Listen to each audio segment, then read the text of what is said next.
अस्सलाम वालेकुम बच्चे, कैसे हैं सब लोग? होप सो सब ठीक होंगे। आज हम 9th क्लास की physics according to new syllabus chapter 4 का टॉपिक देखेंगे, सेंट्रीपिटल फोर्स के जराए। पहली तो ये बात है कि सेंट्रीपिटल फोर्स होती क्या है। हमने ये बात की थी, अगर किसी भी जिस्म को सर्कल में घुमाते हैं तो उसके लिए हमें उसको फोर्स देनी पड़ती है। उस फोर्स को हम सेंट्रीपिटल फोर्स का नाम देते हैं। फॉर एग्जाम्पल, ये कोई एक बच्चा है जो इसने क्या किया हुआ है, ये एक पत्थर है, इसको धागे से बांध के ना इसने इसमें हाथ में पकड़ा हुआ है। ये क्या कर रहा है, इस धागे के ऊपर फोर्स लगा रहा है, जिसकी वजह से ये जो पत्थर है ये मेरे पास सर्कल में मूव कर रहा है। और ये बच्चा ये जो इसके ऊपर फोर्स लगा रहा है जिसकी वजह से ये सर्कल में मूव कर रहा है, उस फोर्स को आप नाम देते हो सेंट्रीपिटल फोर्स।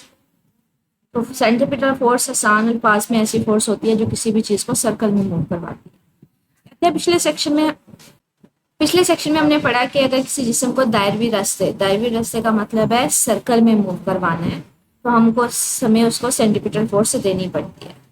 आगे वो एग्जाम्पल में यही बात कर रहा है कि सपोज करें कि अगर हम लोग किसी एक डोरी या किसी रस्सी की को हम लोग एक पत्थर से बांध देते हैं और इसको अपने हाथ में पकड़ लेते हैं, हम क्या करेंगे, इसके ऊपर फोर्स लगाएंगे जिसकी वजह से ये सर्कल में घूम रहा होगा। कहते हैं अगर हम लोग यहाँ पे सपोज करें इसको छोड़ देते हैं, कहते हैं अगर मैं ऐसे ही इसके ऊपर फोर्स लगानी छोड़ दूंगी, हाथ से इस धागे को छोड़ देते हैं, तो ये जो पत्थर है ये अलोंग दी टेंजेंट को बच्चे उर्दू में ममास भी कहते हैं, ममास के साथ ना ये सीधा मूव कर जाएगा। तो अगर इसको आप डायग्राम के जरिए दिखाएं तो फॉर एग्जाम्पल ये वही सीन है कि आपने धागे के जरिए पत्थर को बांधा हुआ है, इसको सर्कल में घुमा रहे हो। कहते हैं फॉर एग्जाम्पल आपके पास किसी भी पॉइंट पे जो इसके मूव करने की वेलोसिटी की डायरेक्शन होती है बच्चे, वो अलोंग दी टेंजेंट होती है। यहाँ पे भी अलोंग दी टेंजेंट होगी, उर्दू में इसको ममास बोलते हैं। कहते हैं अगर मैं इसको छोड़ देती हूँ, सपोज करें इस धागे को हाथ से छोड़ देती हूँ, तो जो मैं इसको फोर्स दे रही थी जिसकी वजह से वो सर्कल में घूम रहा था, वो फोर्स खत्म कर दी। तो ये क्या करेगा, ये पत्थर जो है अलोंग दी टेंजेंट वो सीधा ही आगे चला जाएगा उसी वेलोसिटी के साथ। तो यहाँ पे हमारे पास क्या होगा कि वो ममास के डायरेक्शन में सीधा चला जाएगा। तो यहाँ पे ये बात कर रहा है कि अगर आप फोर्स लगानी छोड़ देंगे, डोरी को छोड़ देंगे, तो वो मास की सिमत में सीधी आगे की तरफ चला जाएगा। ठीक है, तो अगर आपने उसको सर्कल में मूव करवाना है तो मुसलसल इसको फोर्स देनी पड़ेगी जो उसको सर्कल में मूव करवा रही हो। तो यहाँ पे ये बात कर रहा है, कहते हैं असल में पत्थर को दायरे सर्कल पर चलाने के लिए आपको फोर्स देनी पड़ती है। जो आपने हाथ में पकड़ा होता है इसको फोर्स दे रहे होते हैं, बेसिकली आप वहाँ पे टेंशन की फोर्स दे रहे होते हो जो सेंटर की तरफ होती है। और किसी भी पॉइंट पे जो ऑब्जेक्ट की जो वेलोसिटी होती है वो लॉन्ग दी टेंजेंट होती है, लॉन्ग दी मास होती है। जैसे आप इस धागे को छोड़ देते हो हाथ से, तो ये क्या होता है, ये जो ऑब्जेक्ट है वो मास के साथ डायरेक्शन में सीधा मूव कर जाता है। इस एग्जांपल को माइंड में रखिएगा, जैसे आप छोड़ दोगे तो जो पत्थर है वो सीधा चला जाएगा, धागा तो उसके साथ वैसे ही जाएगा। तो हम कहते हैं वो मास की डायरेक्शन में या लॉन्ग दी टेंजेंट वो उसी डायरेक्शन में मूव करना शुरू हो जाता है, तो वो आगे जाके गिर जाएगा। तो यहाँ पे यही बात करें, नतीजतन वो क्या होता है, सीधी लाइन में मास की सिमत में हरकत करता चला जाता है, आगे जाके गिर जाता है। अब ये देखते हैं कि हमारे पास ऐसे डेली लाइफ एग्जांपल्स कौन सी है हमारी जिंदगी में, हम लोग कहाँ पे सेंट्रीपिटल फोर्स देखते हैं जहाँ पे चीजें जो है वो सर्कल में मूव कर रही होती है। कहते हैं सबसे बेस्ट एग्जाम्पल है जो चांद हमारी जमीन के गिर्द घूमता है।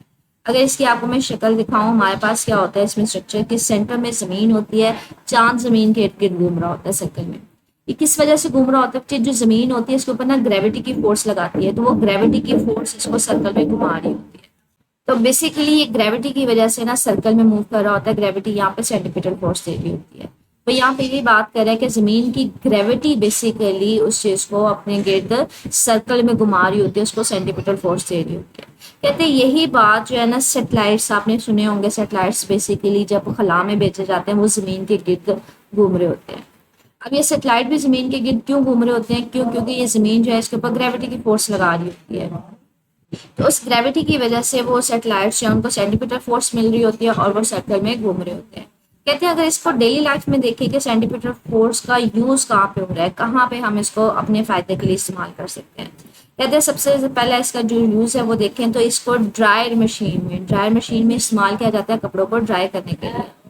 कहते हैं जो ड्राई मशीन होता है उसमें सिलेंडर होता है जिसके अंदर सुराख होता है, उसकी दीवारों में सुराख होते हैं और उसमें गीले कपड़े डाले जाते हैं। अगर उसकी शक्ल दिखाएं तो ये नीचे आपको दिखाई हुई है, ये देखिए, ये हमारे पास एक सिलेंडर होता है जिसमें ना ये सुराख होते हैं। ये ड्रायर मशीन को जरा गौर से देखिएगा, आप लोगों ने अक्सर देखा होगा, आप लोग के घरों में होगी जिसमें कपड़े को चेक किए जाते हैं।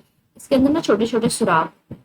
आप इसके अंदर कपड़े डालते हो तो ये क्या करती है, कपड़ों को सर्कल में घुमा रही होती है। कहते हैं जब सिलेंडर तेजी से घूमता है तो ड्रम की दीवारों और कपड़ों के दरमियान फ्रिक्शन होती है कि आप क्या करते हो, इसके अंदर कपड़े डाल देते हो। जब ये स्पीड से घूमता है तो कपड़ों के दरमियान और ये जो ड्रम की दीवारें हैं इनके दरमियान फ्रिक्शन की वजह से कपड़ों को सेंटीमीटर फोर्स मिल रही होती है। तो वो जो फ्रिक्शन की फोर्स है वो बेसिकली दे रही होती है सेंटीमीटर फोर्स।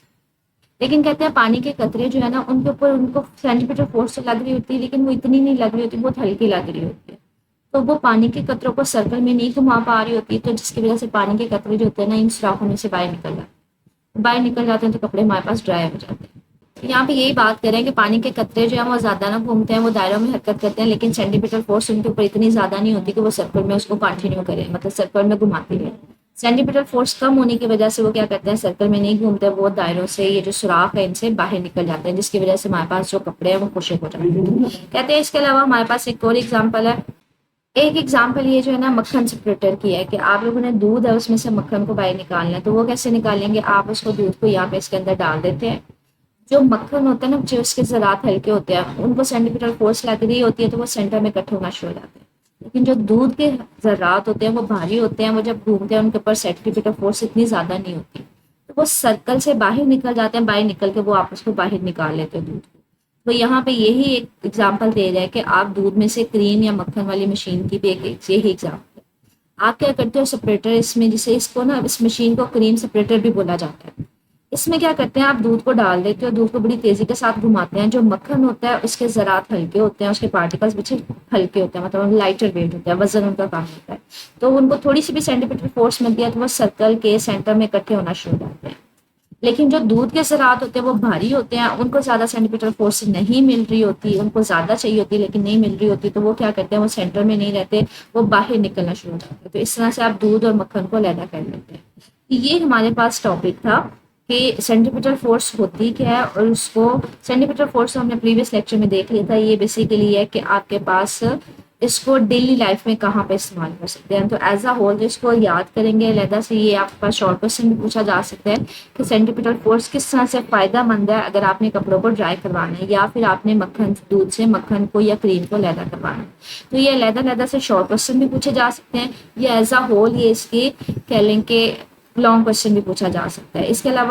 इसके अलावा ये शॉर्ट क्वेश्चन बन सकता है कि अगर चांद जमीन के गिर्द घूम रहा है तो वो किस फोर्स की वजह से घूम रहा होता है। वो बेसिकली सेंटीमीटर फोर्स की वजह से घूम रहा होता है जो उसको ग्रेविटी की फोर्स प्रोवाइड करे। ठीक है, ये अलग से क्वेश्चन बन सकता है। इसके अलावा ये है कि अगर आप सेंटीमीटर फोर्स नहीं देते तो जिसम किसके अलॉन्ग मूव करता है, तो यहाँ पे ये है कि वो सीधी लाइन की हरकत में चलता जाता है। तो यहाँ से इसका यहाँ तक आंसर है। बाकी वैसे एग्जाम्पल है वो पढ़ लीजिएगा। ठीक है, तो इसमें शॉर्ट क्वेश्चन छोटे छोटे बन रहे हैं। इस टॉपिक में मुझे एक्सरसाइज से रिलेटेड कोई शॉर्ट क्वेश्चन नहीं है, एक्सरसाइज में इससे रिलेटेड कोई शॉर्ट क्वेश्चन नहीं है। इस टॉपिक के अंदर जो जो बन रहे हैं वो मैंने आपको बता दिए हैं कि एग्जांपल्स हैं।